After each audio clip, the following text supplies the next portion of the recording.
Kamu mungkin pernah mempertanyakan hal seperti kenapa langit berwarna biru, kenapa burung bisa terbang, kenapa daun warnanya hijau, kenapa bulan hanya muncul di malam hari.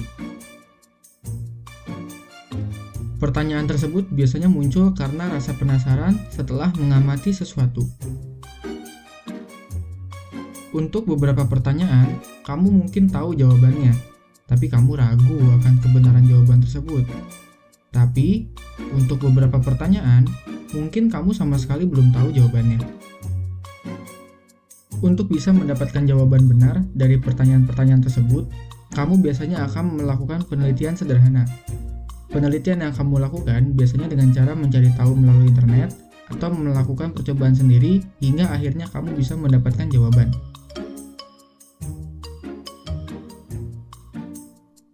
Jika kamu pernah mengalami hal tersebut, maka selamat, kamu telah berhasil menerapkan langkah-langkah metode ilmiah.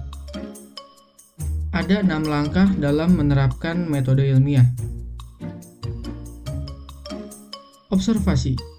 Observasi adalah tahapan mengamati untuk menemukan hal yang menarik ataupun suatu permasalahan. Kalian mungkin pernah berada di suatu tempat, melihat sesuatu di sekeliling kalian, kemudian menemukan hal yang menarik dan membuat penasaran. Maka kalian sedang melakukan observasi. Observasi mendalam biasanya akan memunculkan pertanyaan seperti mengapa dan bagaimana. Misalnya, saat bersantai di taman dan mengamati dedaunan di pohon, kalian tertarik pada daun yang berwarna kuning di antara daun-daun yang berwarna hijau. Setelahnya, kalian mungkin akan bertanya, mengapa daun tersebut berwarna kuning?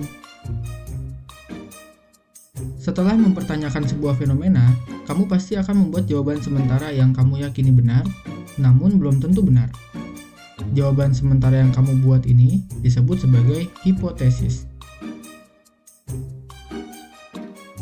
Dalam kasus daun menguning tadi, mungkin hipotesis kamu adalah daun menguning karena terlalu banyak terkena sinar matahari. Hipotesis yang telah kamu punya sebelumnya harus dibuktikan kebenarannya agar dapat dipercaya oleh orang lain. Untuk membuktikan kebenarannya, kamu harus melakukan penelitian dengan merancang sebuah percobaan.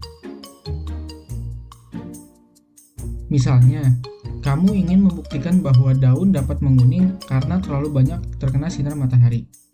Untuk membuktikannya, kamu merancang percobaan dengan membagi tanaman menjadi 2 kelompok. Kelompok pertama adalah tanaman yang rutin diberikan air dan diletakkan di tempat yang terkena sinar matahari langsung. Kelompok kedua adalah tanaman yang rutin diberikan air dan diletakkan di tempat yang teduh, tidak terkena sinar matahari langsung. Kamu merancang percobaan tersebut dengan tujuan untuk mengetahui pengaruh sinar matahari terhadap warna daun. Untuk melihat perubahannya, kamu melakukan eksperimen tersebut selama 1 minggu.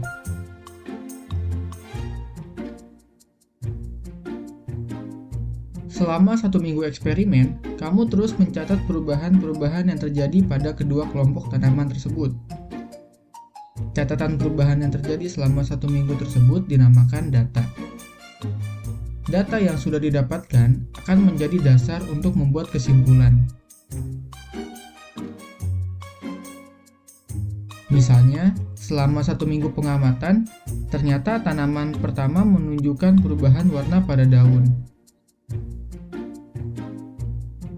Sedangkan tanaman kedua tidak menunjukkan perubahan warna pada daun.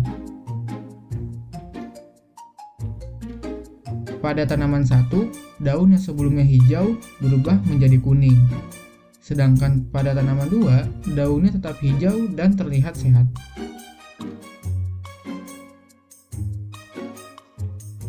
Setelah melihat data tersebut, kamu pasti akan menyimpulkan bahwa tanaman yang terkena sinar matahari langsung akan menyebabkan daunnya menguning. Karena hasil eksperimen dan hipotesis yang kamu dapatkan sama, maka hipotesis yang kamu buat sebelumnya dapat dikatakan benar dan bisa dipercaya. Apa yang digambarkan tadi adalah contoh sederhana dari penerapan metode ilmiah dalam kehidupan sehari-hari. Pada dasarnya, metode ilmiah adalah langkah-langkah yang teratur untuk menyelesaikan suatu masalah berdasarkan ilmu pengetahuan. Metode ilmiah tidak hanya bisa menjawab rasa penasaran kamu, tapi juga dapat digunakan untuk menyelesaikan beragam permasalahan yang ada di sekitar kamu. Para peneliti pun menerapkan metode ilmiah untuk menemukan solusi dari setiap permasalahan yang mereka hadapi.